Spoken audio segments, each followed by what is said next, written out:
tonight, guys? How y'all doing this Thursday evening? Not too bad. Had a hot day today. Well, meaning that I had a couple people give me a hi, and apparently my angry face is funny according to my coworkers. In a good way, of course. I gave them a good laugh.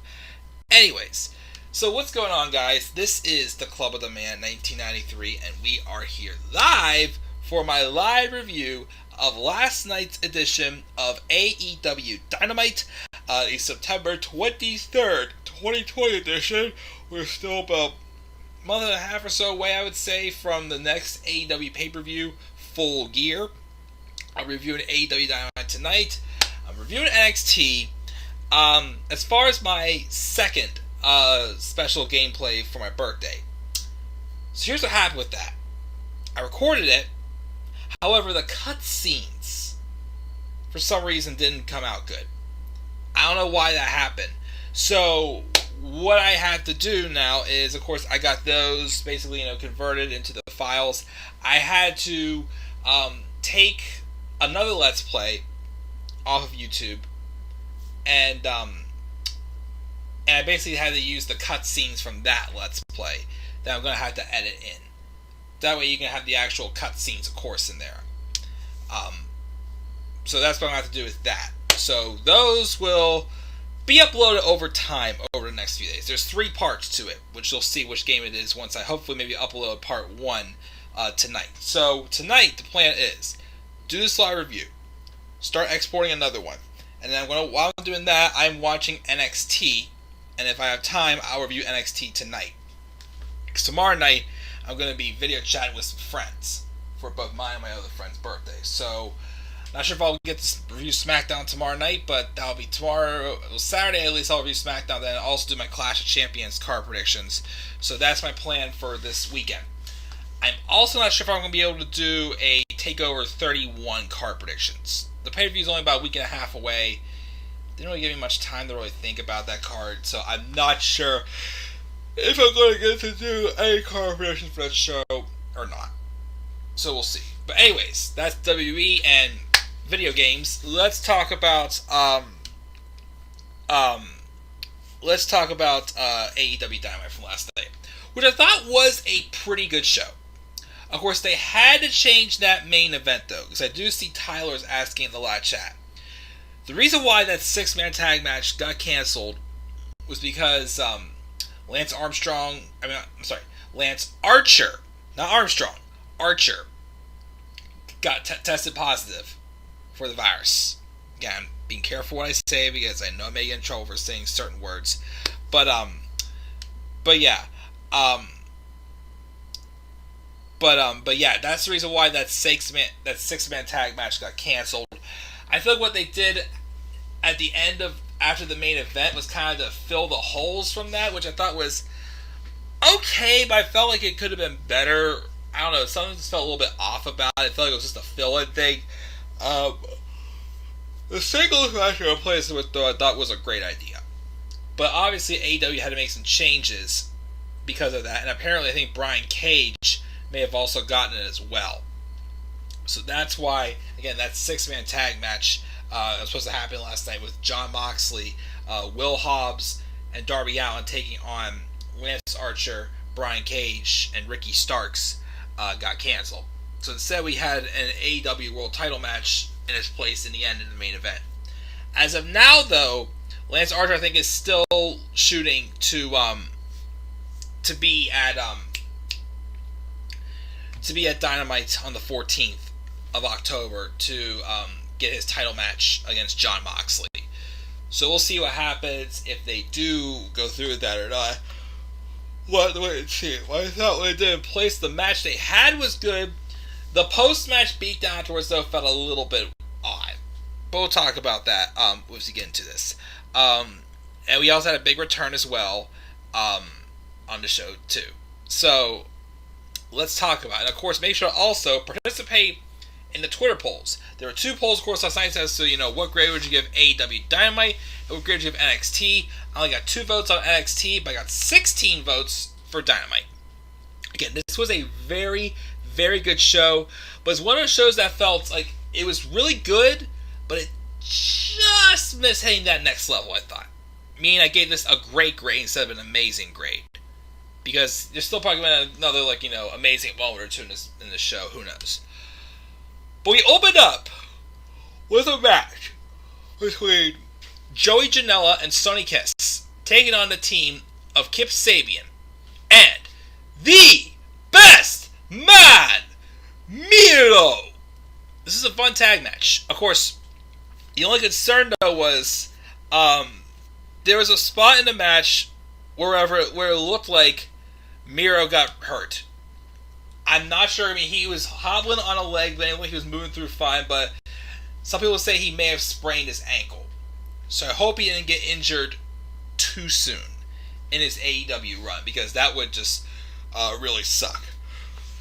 With that being said, though, we did have the team of Sabian and Miro win with the accolade from Miro on Sonny Kiss.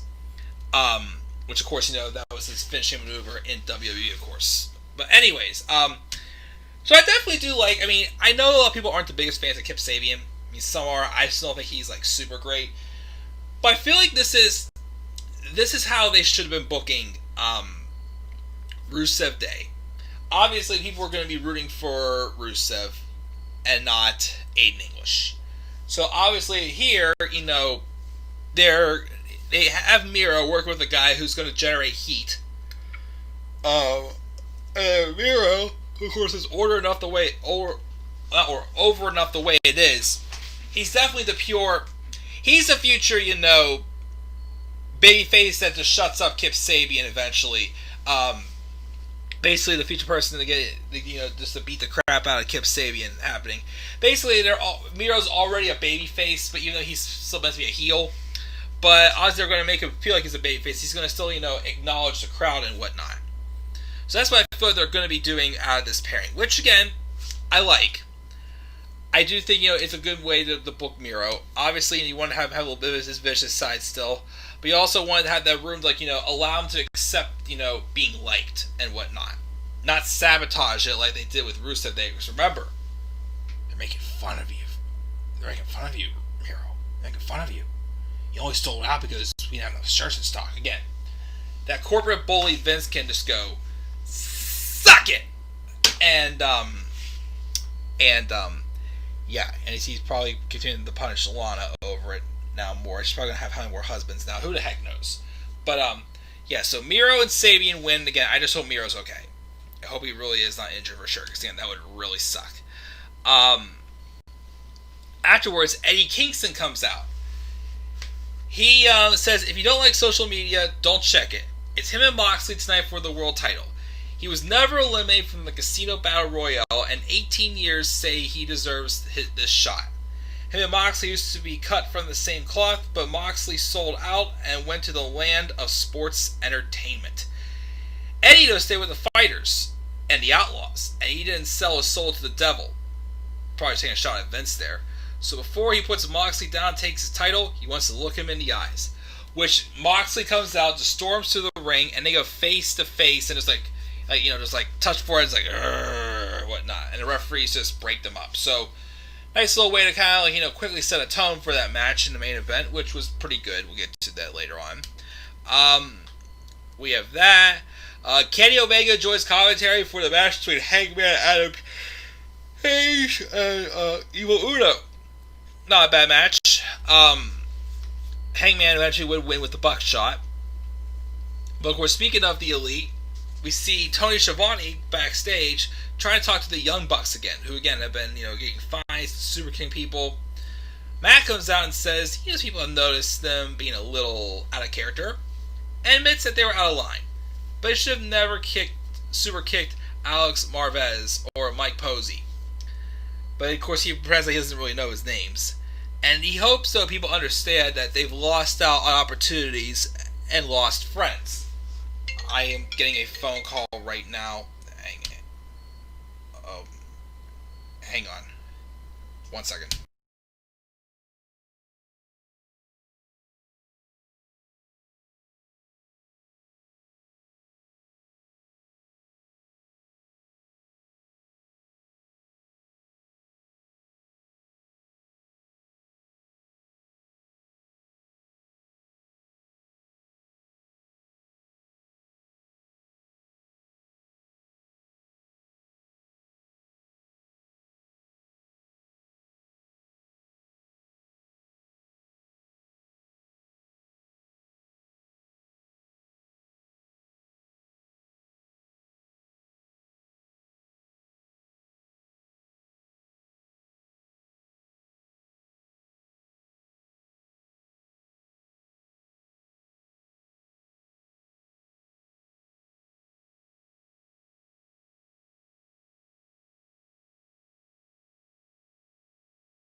Sorry about that, guys. Had to take that call. But good news, my sister's moving closer to home. So, yay! Anyways, so the Young Bucks, basically talk about how they've lost out on a lot of things. They've lost out on opportunities. They've lost friends. And then of course, Tony Schiavone brings up FTR. And Matt gets upset. He's like, hey, Tony, can I see your phone here?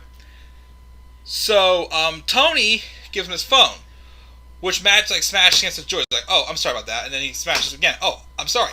Again. Oh, I'm sorry. And again. And again. And again. And again. And then he gets back and he just hands him some money.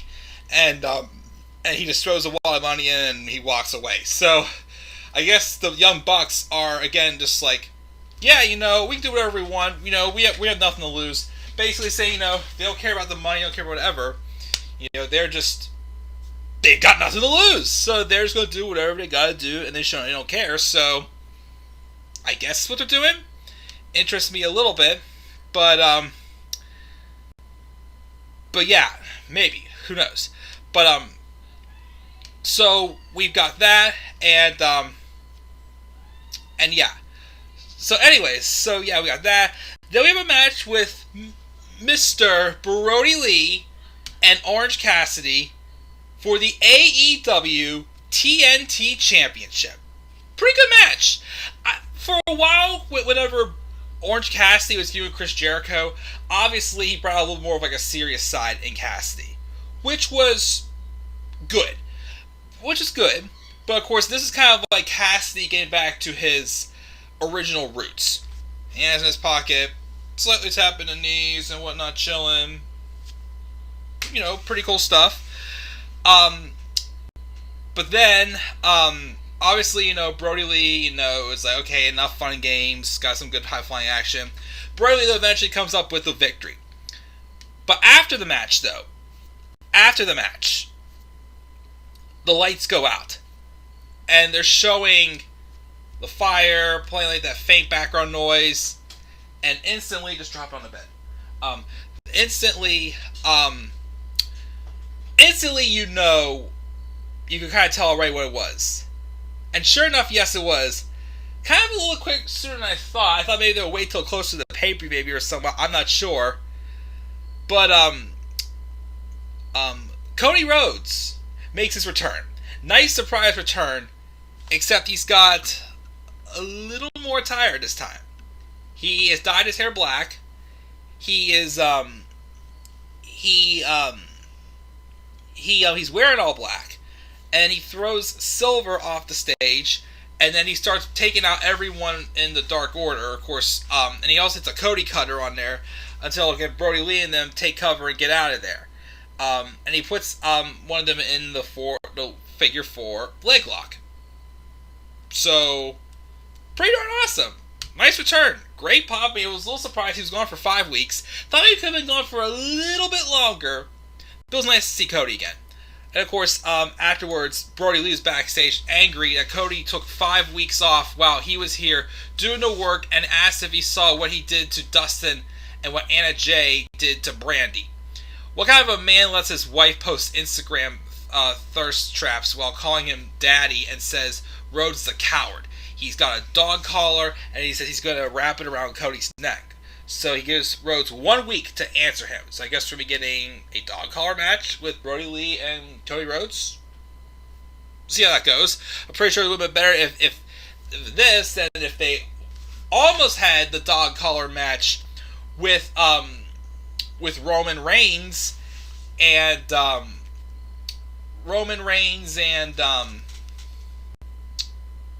what's his face? Roman Reigns and Baron Corbin last year. Pretty sure of that, but who knows? But anyway, so we'll see how that happens there. Then we have this segment with Private Party and Matt Hardy, who Hardy is still selling the beatdown from last week with his knee. The question is, who attacked Matt Hardy? Not too sure, to be honest. But they've been replaying the attack over and over again, and then he says, who could have been? he had a heated conversation with MJF, a discussion with Brody Lee, and everybody knows how much he hates the Inner Circle. But all he can remember, though, was whoever did it was wearing a mask, and it was hit with either a piece of steel, or a pipe, or maybe a bat. How coincidental was it, though, that moments later, Chris Jericho and Jake Hager stroll into the scene. Jericho brandishing a bat, but as of now, Y2J is the main suspect. He has a private party tore the house down with the Inner Circle last week. He's proud of them, but the only reason why they lost is because of the bat. But what's worse was that Jericho tried to permanently injure Cassidy. That's why he'll always be known as an asshole. Which brings out Jericho with Floyd in his hand, joined by Santana and Ortiz and Jake Hager. Jericho says Sammy isn't here because of what Matt Hardy did to him, but I'm sorry, he lied! Sammy's back! Out comes Sammy Guevara, who tells Matt that he knows him better than to think that he'd attack him from behind when everybody tunes in because they know what kind of an SOB he is, and he'd take him out face to face if he was going to take him out. But if he wants to get taken out with a bat, he could do that right now. Hardy says he can go for it, and he'd fight all of them if they'll clear him. Private Party tell him to cool it, though, and Mark Quinn says he's cleared, and he laid Jericho out last week. Cassidy gets on the mic and says he appreciates them having his back, but this is all him, and he's got this.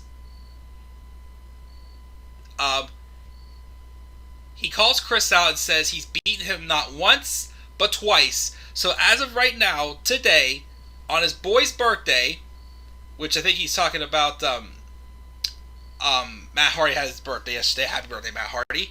He's issuing a one-on-one challenge for next week. That's what Cassidy said.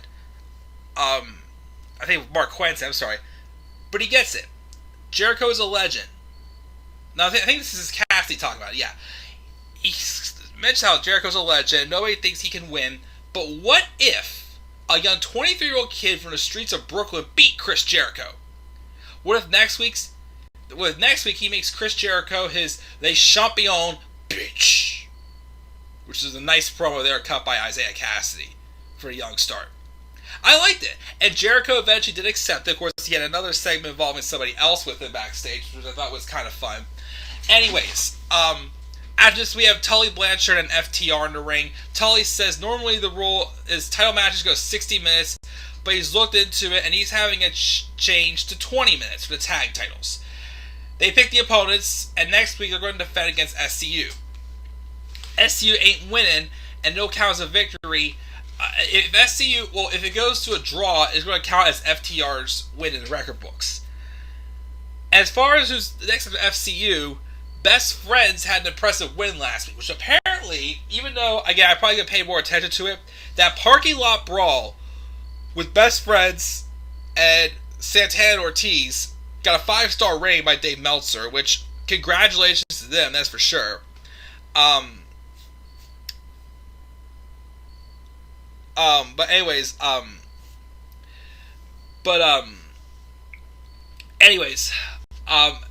came Best Friends, who get on the mic and say what they did last week wasn't a match, it was a war. But since both of them are here, why not just do the 20-minute challenge now? And FTR agrees to call for referee, but then FTR backs off because it's obvious Best Friends aren't 100%, so they should rest up, maybe give Tully a call in a few weeks to get their title shot. So I guess that's going to be the next title shot after SCU. Alright. Hopefully we get them in the FTR, the Young Bucks, though, at full gear. Chuck Taylor also said at least Santana Ortiz didn't run from a fight like a couple of weenies. Snap, zoom, hug. You have a women's tag match between DeMonte and Ivelisse and taking on Hikaru Shida and Thunder Rosa. Fun women's match. The champions win, of course, with a fun match. Then we have this Chris Jericho backstage interview, who accepts Isaiah Cassidy's challenge for next week. But as he's saying this, though, here comes MJF, who says, I gotta be honest, the fact that dribbling runt would disrespect him is deplorable. Y2J says that means a lot coming from him, and just is coming from a lot too. But then they go over about how each of them are great before why they called each other losers last week. They bicker about how that when they saw it before making up and telling each other that they're all right, pretty much, just making up like reasonable excuses to say, oh, I called you that because of this. I said that because of that and whatnot. And it worked out good. I would still love to see a feud between those two. I mean, I'm not sure who you make the baby faces. They're both excellent heels. I think probably Jericho be the face because MJF, I think there's no way you could ever make MJF a baby face. Just saying. I'd probably go with Jericho as the face, MJF the heel. So, we'll see. So we hyped that up, and then we got the main event. Eddie Kingston and Jon Moxley, AEW World Championship. Fun match. Again, there's obviously a lot of potential in Eddie Kingston. I definitely think he's got a lot to offer. This is just an early taste, like just a match he was added into. I mean, he was the runner-up in that Casino Battle Royale, but still a good match. Moxley won. I believe he's now 18-0 this year. I think it is. He won by submission, but afterwards, the Lucha Brothers come down and points out that Eddie didn't tap. He passed out. And then they start beating down on Moxley. Will Hobbs makes the save, and then Darby Allin came in to even up the odds at 3-on-3 until Ricky Starks comes out and spears Darby Allin. They're having a match next week. As they continue the brawl, Starks beats down Allin, and then Eddie Kingston and the Lucha Bros continue to beat down on Jon Moxley. This is alright. I don't know. I feel like this is just kind of thrown in there just to kind of replace what we were supposed to get at the end, probably with that 6-man tag. Just my opinion. So this was alright. I don't know. Some just felt a little bit off about that closing, but I still thought it was good. And yeah, that was Dynamite. Again, I'm sorry about randomly, pausing it. My sister had good news, of course. A big surprise. She's moving closer to home. She's not going to be as far away within the next month. She's going to be closer to home, still probably about 8 hours away, but much better than 24. So that's some good news we need to hear. So, and of course, get to see my furry little nephew Charlie. I guess she has a dog, but anyways, yep. Just had to mention that. That was the reason why I had to pause it. She just randomly called me to surprise me and tell me that. So I'm excited about that, and my mom is too. But yeah, guys, that's my review for Dynamite. Let's check the polls first on Twitter. 16 votes. 68.8% said A, 25% said B, 6.3% said C, nobody said D or lower, and I gave the show a B+. I thought it was really good. Again, last week's show, I think last week's show I could have appreciated more if I paid more attention to it, because I was too busy last week trying to get things done. I wanted to get those weddings finished, edited before my birthday.